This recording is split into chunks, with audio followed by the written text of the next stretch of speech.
சங்கீதம் அதிகாரம் 65. தேவனே, சீயோனில் உமக்காக துதியானது அமைந்து காத்திருக்கிறது. பொருத்தனை உமக்கு செலுத்தப்படும். ஜெபத்தை கேட்கிறவரே, மாம்சமான யாவரும் உம்மிடத்தில் வருவார்கள்.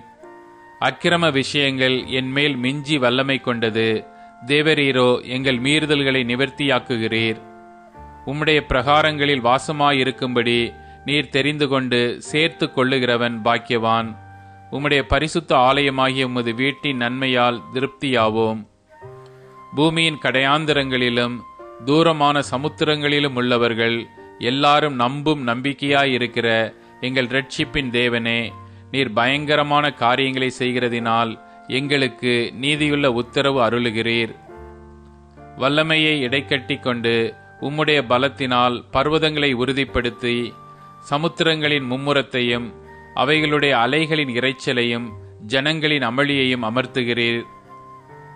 கடையாந்தர இடங்களில் குடியிருக்கிறவர்களும் உம்முடைய அடையாளங்களின் நிமித்தம் பயப்படுகிறார்கள். காலையையும் மாலையையும் கலிகூறப் பண்ணுகிறீர். தேவரீர் பூமியை விசாரித்து அதற்கு நீர் பாய்ச்சுகிறீர். தண்ணீர் நிறைந்த தேவ நதியினால் அதை மிகவும் செழிப்பாக்குகிறீர். இப்படி நீர் அதை திருத்தி அவர்களுக்கு தானியத்தை விளைவிக்கிறீர்.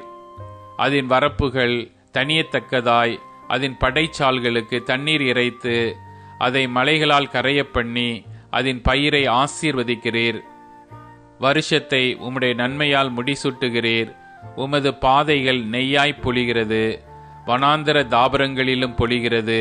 மேடுகள் சுற்றிலும் பூரிப்பாய் இருக்கிறது.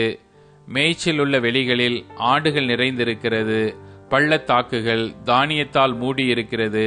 அவைகள் கெம்பீரித்து பாடுகிறது.